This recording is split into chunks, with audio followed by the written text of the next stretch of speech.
আসসালামু আলাইকুম বন্ধুরা, আপনারা সবাই কেমন আছেন? আমি আলহামদুলিল্লাহ ভালোই আছি। আজকে আমি আপনাদের দেখাবো আমার মায়ের হাতে গ্রাম বাংলার ঐতিহ্যবাহী তালের পিঠা। এটি কিন্তু খেতে খুবই মজার একটি পিঠা, তবে শহর অঞ্চলে এটি খুব একটা বানানো হয় না, গ্রামেই বেশি পিঠাটা বানানো হয়। আমি আমার বাবার বাড়িতে গেছি, তখন আমার মা পিঠাটা তৈরি করছে, সেটাই আমি আজকে আপনাদের সাথে শেয়ার করব। চলুন তাহলে দেখে নেওয়া যাক কিভাবে এটা আমার মা তৈরি করছে। প্রথমে আমি এই চালটা দেখিয়ে দিলাম। এটা কিন্তু গ্রাম বাংলার একটি ঐতিহ্য যে পাটায় বেটে এখনো পিঠা তৈরি করা হয়। প্রথমে আমার মা এই চালগুলোকে ভিজিয়ে রেখে এগুলোকে এখন পাটায় বেটে এগুলো গুঁড়ো করে নিচ্ছে। চাল বাটার পর এবার ওই একই পাটার মধ্যে কিছু বিস্কুট গুঁড়ো করে নিচ্ছে। এই বিস্কুটটা দিলে কিন্তু পিঠাটা খেতে খুবই মজার হয়। বিস্কুটগুলো গুঁড়ো করা হয়ে যাওয়ার পর এগুলো তুলে নিয়েছে। এবার ওই একই পাটার মধ্যে আখের গুড় এগুলো বেটে নিবে। আখের গুড় দিয়ে এই তালের পিঠাটা তৈরি করলে কিন্তু খেতে খুবই মজা।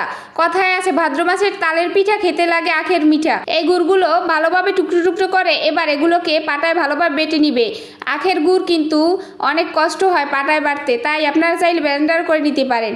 এবার ওই একই পাটার মধ্যে কিছু কলা বেটে নিবে। আখের গুড় বাটলে কিন্তু এরকমই দেখা যায়, তাই আপনারা কিছু মনে করবেন না। আপনারা চাইলে এগুলো সবকিছু একসাথে ব্লেন্ডার করে নিতে পারেন। দেখুন ওই কলা এবং আখের গুড় বাটা হয়ে গেছে। এবার ওই যে আগে থেকে তুলে নেওয়া গুড়ির মধ্যে ওগুলো দিয়ে দিছে। এবার লবণ দিয়ে এই মিশ্রণগুলোকে আমার মা মাখিয়ে নিচ্ছে। এবার এর মধ্যে কিছু চালের গুঁড়া ও সামান্য একটু ময়দা দিয়ে দিয়েছে। এগুলো কিন্তু দিতেই হবে, না হলে পিঠাটা একদম নরম হয়ে যাবে। এবার এর মধ্যে দিয়ে দিল সেই মেইন উপাদান তাল। এই তালটা কিন্তু দিতেই হবে, না হলে কিন্তু আর তালের পিঠা হবে না। এবার এর মধ্যে সামান্য একটু খাবার সোডা দিয়েছে। এগুলো কিন্তু দিতেই হবে, তাহলে পিঠাটা একদম ফাঁপা হবে আর খেতেও কিন্তু অনেক মজা হবে। এবার এই মিশ্রণটাকে আমার মা ভালোভাবে মাখিয়ে নিচ্ছে। ভালোভাবে মাখিয়ে নেওয়ার পর এবার এর মধ্যে দিয়ে দিল নারিকেল। এই নারিকেলটাও কিন্তু দিলে অনেক মজা হয় পিঠাটা। এবার এর মধ্যে দিয়ে দিল 2টা ডিম। ডিম দিলে কিন্তু এই পিঠাটা একদম ফাঁপা হয় এবং খেতেও খুবই মজার হয়। এবার এগুলোকে ভালোভাবে মাখিয়ে নিবে। এই ভিডিওটা আমি রাতে করছি, তাই একদম অন্ধকার অন্ধকার আসছে আপনাদের কাছে, তার জন্য আমি দুঃখিত। মাখিয়ে নেওয়া হয়ে গেছে। এবার এই পিঠাগুলোকে ভাজার জন্য কিন্তু কলা পাতা লাগবে। সেই কলা পাতাগুলো আমার মা এরকম পিস পিস করে কেটে নিয়েছে। এবার এগুলোকে ভালোভাবে মুছে এর মধ্যে পিঠার গোলাটা দিয়ে দিবে। চামচ দিয়ে এরকম গোলাটা দিতে হবে, হাত দিয়ে দিলে কিন্তু একদম চারপাশ ছড়িয়ে যাবে, পিঠাটা ভালো হবে না।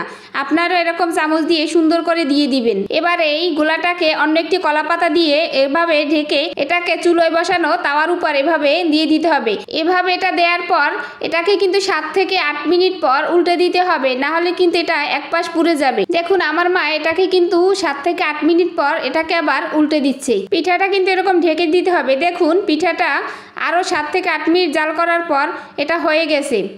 এটা কিন্তু মোট পিঠাটা হতে 12 থেকে 14 মিনিট লাগছে। পিঠাটা এবার আমার মা চুলা থেকে নামিয়ে নিচ্ছে।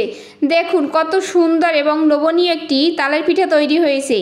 এভাবে যদি আপনারা তৈরি করে খেতে চান তাহলে কিন্তু আমার মায়ের মতো এরকম করেই তৈরি করার চেষ্টা করবেন, তাহলে এভাবে একদম ফাঁপা এবং সুন্দর একটি তালের পিঠা তৈরি হবে। এটা খেতে কিন্তু বেশ মজার, একদম কেকের মতো লাগে। আজকে আমার মায়ের হাতের এই তালের পিঠা রেসিপিটি যদি আপনাদের ভালো লেগে থাকে তাহলে আমার ভিডিওটিতে একটি লাইক কমেন্ট শেয়ার করে পাশে থাকবেন, যাতে আরও নিত্য নতুন ভিডিও নিয়ে আপনাদের মাঝে হাজির হতে পারি। আল্লাহ হাফেজ, সবাই ভালো থাকবেন।